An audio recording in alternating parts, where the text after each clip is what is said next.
ಏನ್ ಮಾಡ್ತಾ ಇದ್ದೀನಿ? ನಿನಗೆ ನನ್ನ ತಲೆಗೆಲ್ಲ ಕೆಟ್ಟಿದ್ಯಾ? ಅಯ್ಯೋ, ದೋಣಿ ನಮ್ಮ ದೇವರು, ನಿತ್ಯ ನಮ್ಮನ್ನ ಸಮುದ್ರಕ್ಕೆ ಹೊತ್ಕೊಂಡು ಹೋಗೋ ಬಂಧು, ಮುತ್ತು ಹುಡುಕೋ ಕೆಲಸಕ್ಕೆ ಸಹಾಯ ಮಾಡೋ ತಂದೆ. ಇದನ್ನು ಹೊಡೆಯೋದು ಒಂದೇ, ನಮ್ಮ ಹೊಟ್ಟೆ ಮೇಲೆ ಹೊಡೆಯೋದು ಒಂದೇ. ಅಲ್ಲ ಇದ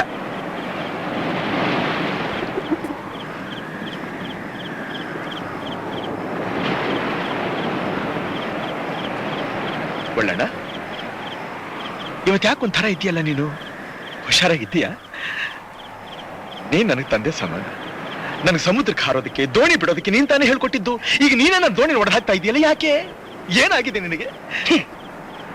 ಗಂಡ ಹೆಂಡತಿ ಯಾರಿಗೂ ಹೇಳ್ದೆ ನಮ್ ದ್ವೀಪನ್ ಬಿಟ್ಟು ಹೋಗ್ಬೇಕು ಅಂತಿದ್ರಲ್ಲ, ಅದಕ್ಕೆ ಯಾವ ದೋಣಿಲ್ ತಪ್ಪಿಸ್ಕೊಂಡು ಹೋಗ್ಬೇಕು ಅಂತಿದ್ರು ಆ ದೋಣಿನೇ ನಾಶ ಮಾಡ್ತಿದ್ದೀನಿ.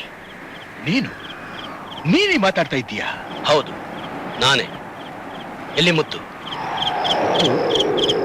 ಯಾಕೆ? ಅದ್ ನನಗ್ ಬೇಕು. ಓಹೋ, ಮುತ್ತು ಮಹಾಬಲಿಗೆ ಬೇಕು, ಡಾಕ್ಟರ್ಗೆ ಬೇಕು, ಪೂಜಾರಿಗೆ ಬೇಕು ಅಂತ ನನಗೆ ಗೊತ್ತಿತ್ತು. ಅದು ನಿನಗೂ ಬೇಕು ಅಂತ ನನಗೆ ಈಗಲೇ ತಿಳಿದಿದ್ದು. ಈಗ್ಲಾದ್ರೂ ತಿಳಿತಲ್ಲ, ಕೊಡು ಆ ಮುತ್ತನ್ನ. ಅಯ್ಯೋ ನಿನ್ನ, ಆ ಮುತ್ತಿನ ಮೇಲೆ ನಿನಗೂ ಆಸೆ ಇದೆ ಅಂತ ನನಗೆ ಗೊತ್ತಾಗಿದ್ರೆ ಅದು ಸಿಕ್ಕ ದಿವಸನೇ ತಗೊಂಡ್ಬಂದು ನಿನ್ನ ಕಾಲ ಮೇಲೆ ಇಡ್ತಾ ಇದ್ದೆ. ಕೊಡ್ತೀಯೋ ಇಲ್ವೋ? ಈಗ ನನ್ನ ಹತ್ರ ಇಲ್ಲ. ನನ್ನ ಹತ್ರನೇ ಸುಳ್ಳು ಹೇಳ್ತೀಯಾ?